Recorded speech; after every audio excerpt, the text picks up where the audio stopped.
All right, let's dive into the world of lizards. I'm excited for this one. Me too. So much to uncover. We've got so much to talk about. From those little guys, the ones you see darting around, to Right. the giants, the absolute biggest lizards out there.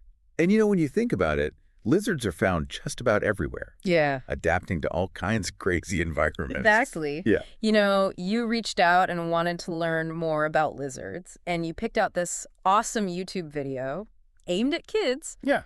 But you know what? I was surprised by how much I learned watching it. It's interesting, right? Even a different perspective. Yeah. A fresh perspective. Even one made for kids can make you rethink what you thought you knew. Absolutely. So first things first, lizards on every continent, Wow. except Antarctica. No big surprise there. Huh. I don't think they'd like the cold. Right. But what really blew me away is the size range. Oh, yeah. We're talking tiny geckos, Hmm? the kind that can fit on your fingertip, Yeah. to Komodo dragons that can reach over 10 feet long. That's incredible. Yeah. That's really a testament to how adaptable they are. Right. All that diversity in size makes you think about what kind of pressure, Yeah. evolutionary pressure, caused all these different sizes. You'd think there would be like a sweet spot, Right. for size, but clearly not. Speaking of variety, we think of lizards as egg layers. Yeah. Right. But that YouTube video pointed out that a lot of them Uh-huh. actually give birth to live young. Yeah. About 20% of lizard species. That's a pretty big chunk.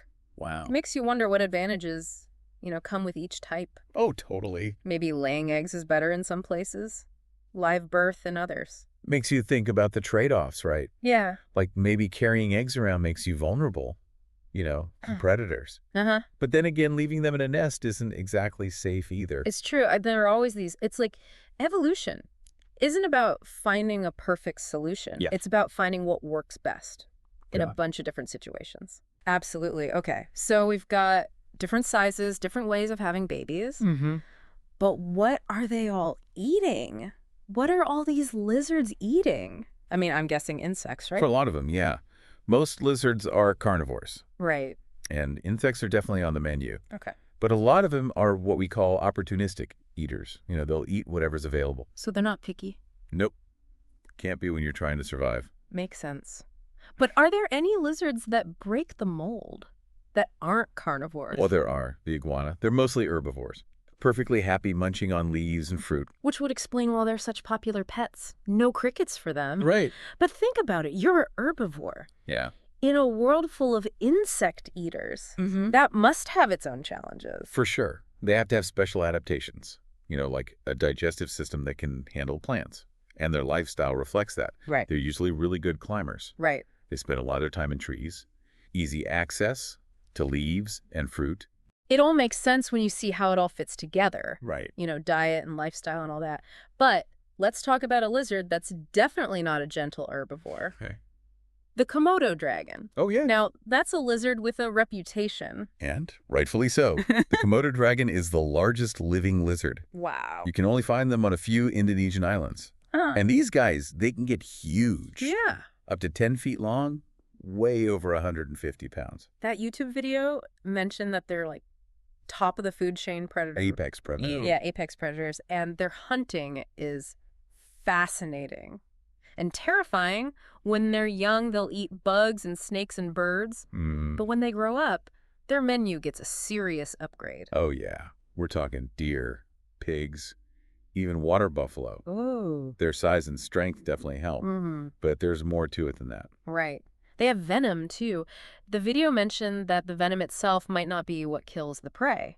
Oh, interesting. It might be that it prevents the blood from clotting. So the prey just gets weaker and weaker. Wow, that's an efficient way to do it. Right. You don't need to kill it right away. Just wound it, track it, Yeah. wait for the venom to do its thing. It's kind of creepy, but Oh, also kind of brilliant. Makes you wonder, how do things like deer and buffalo yeah. survive when these venomous giants are hunting them? It's a constant arms race. Right. As predators evolve to be better hunters, the prey have to evolve to avoid being eaten. So it's this back and forth, each one pushing the other to get better and better. Exactly. But not all lizards are about brute strength and venom. Some of them are much sneakier. Yeah. And I think we both know which lizard we're talking about now. The chameleon. The chameleon, I know. masters of disguise. Ah, yes. Probably most famous for their ability to change color, to blend in. Right. But that's just the beginning. Okay, so how does that color-changing thing even work? Oh, it's really complicated. Yeah. So they have these special cells in their skin Okay. called chromatophores. Chromatophore. Yeah, and these cells contain different pigments. And by moving those pigments around, they can change their skin color. Wow. That's so much more complex than I thought. So it's not just about blending in, is it? No, not at all. They use it to communicate, too. Really? Yeah, like to signal their mood or how healthy they are, even if they're ready to mate. It's like a whole language. It is a whole visual language. That's amazing. That something as simple as skin color can be so important, but it's not just the color changing. Right. They have that incredible tongue, twice the length of their body, I think. That's right. And the tip is super sticky, Oh, wow. like a natural glue trap. So they shoot out this sticky tongue, grab their prey, Mm-hmm. and reel it back in. It's like fishing, but with a super-powered fishing rod. Yeah. But what about those crazy eyes? Oh, yeah. 360-degree vision, the video said. Can they really see everywhere at once? They can. Their eyes can move independently. Oh, So they can be looking at totally different things at the same time. that's incredible. Like having built-in binoculars, always looking for food or danger. But what about those cone-shaped eyelids? Oh, yeah. Those are cool. It's like they're always wearing little hats. They actually help them see better Oh. by controlling how much light gets in. It's like built-in sunglasses. Right. Stylish and functional. But let's zoom out for a second Okay. and think about lizards in the big picture. What's their role in their ecosystems? That's a great question. They're actually super important for maintaining balance. Okay. They're both predators and prey. Right. They link together different parts of the food chain. So they're like a vital part of that whole web of life. Exactly. And we've talked about some pretty cool lizards today. We have. But what about the ones that don't get as much attention? Well, that's where things get even more interesting. There's a whole world of lizards out there, Yeah.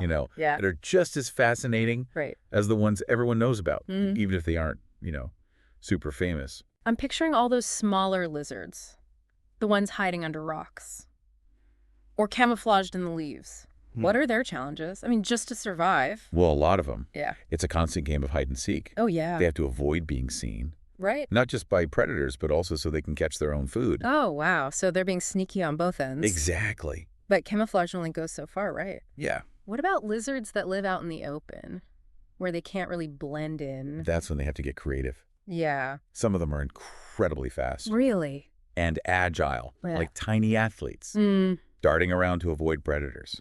It's amazing how nature figures it out. It is. But even with all these adaptations, you have to think about the threats they face with habitat loss and climate change and all that. It's definitely a concern. A lot of species are already struggling because of it. Right. Their habitats are changing. The climate is changing. Yeah. They have to adapt to new conditions. And some just can't keep up. Sadly, yes. Makes you realize how connected everything is. Right. What happens to one species, affects everything else. Speaking of being connected, made me think about something you mentioned earlier, opportunistic eating. Oh, yeah. Adapting to different food sources. Right. That's so important for survival, Yeah. especially with all the changes happening. For sure. But here's the thing. Humans are kind of opportunistic eaters, too. In a way, yeah. We've spread all over the planet. We use so many resources. Mm-hmm. Are we being as responsible as lizards are?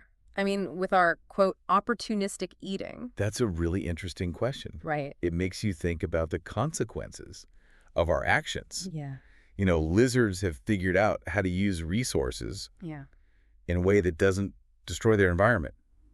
Are we doing the same? That's a tough one. It is. But it's a question we have to ask ourselves. Definitely. We can't just assume everything will always be here for us to use. Right. We need to learn to live in balance, like lizards do. Exactly. And that brings us to the importance of conservation. Right. Protecting lizard habitats isn't just about saving lizards. Right. It's about protecting everything. Yeah.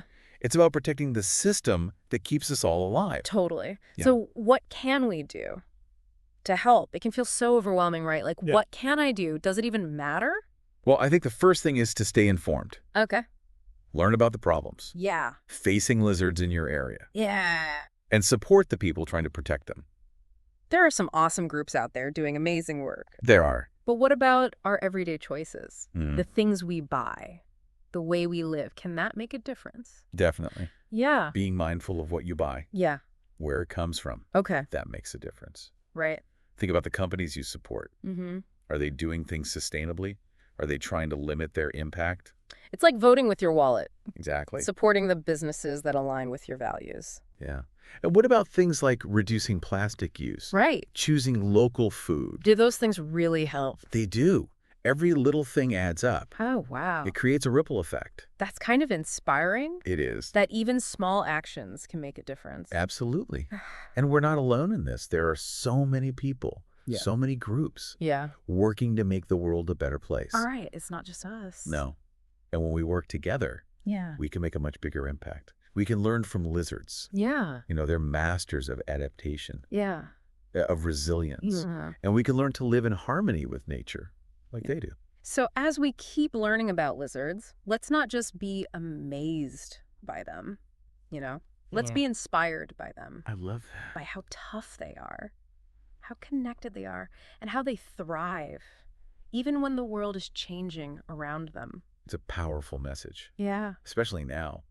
Lizards have been around for millions of years, I know. It's incredible. adapting and evolving, But, surviving. And we can learn a lot from them. you know, it's funny. We always focus on, like, the dramatic stuff, right? Yeah. The big predators, the venomous things, the ones that seem, you know, larger than life. It makes sense. Those are the stories that get our attention. Right. But I think sometimes the most important lessons come from the creatures we might miss. Yeah. The ones quietly doing their thing, adapting and surviving in ways we don't even see. That's a good point. And lizards are kind of like that. Totally. They're not always flashy or scary, Right. but they've evolved some incredible ways of, you know, dealing with the world. Their resilience is amazing. I mean, they've been through so many changes Yeah. in their environment. They just keep adapting, Mhm. finding ways to make it work. And I think we can learn from that. Absolutely. We've talked about habitat loss, Yeah. climate change, all those challenges. Mm. But I'm also thinking about the exotic pet trade. Oh, yeah. I know some lizards are popular pets, and it makes me wonder, how does that affect them in the wild? It's a complicated issue. Yeah. There's no easy answer. Yeah. But the demand for exotic pets can put pressure on wild populations. Right. Especially if, you know, they're not being sourced responsibly. Yeah, exactly. So I guess it comes down to being aware where our pets are coming from, Absolutely. making sure they're not being taken from the wild or bred in bad conditions. Responsible pet ownership is so important. Yeah. Doing your research, understanding the animal, Mhm. and making sure we're not hurting wild populations. Makes you realize our choices, even the small ones, have an impact, you know? They really do. And I was thinking about something you said before about how lizards use resources sustainably. Yeah. It's such a powerful idea. Yeah. Makes me wonder, how can we apply that to our own lives? I think the first step is recognizing that we're part of a larger system. Okay. Our actions have consequences, not just for us, but for everything else. Right. We're all connected. Exactly. So it's not just about saving the environment for the environment's sake. It's about understanding that protecting nature is also protecting ourselves. Absolutely. It's about finding a way to live that benefits everyone. Us and all the other creatures, too. Yeah, it's a big challenge, but I think we can do it. I think so, too. I mean, we've seen how creative life can be. We have. How adaptable. And humans have those qualities, too. We do. We have the ingenuity, the knowledge, the passion. Right. We just need to use them to find solutions, to create a future where everyone can thrive. Maybe, just maybe, if we look to nature for inspiration, Yeah. you know, observe how creatures like lizards have figured things out, maybe we can find new ways to approach our own challenges. I love that. And create a world that's more sustainable, more in harmony. Exactly. So as we wrap up our lizard deep dive, I want to say, keep exploring, keep learning. Yeah. Don't lose that sense of wonder about nature. Because that wonder, it's where it all starts. All right. It is. That's where we begin to understand. And from that understanding, we can start to make things better for ourselves and for all the amazing creatures out there.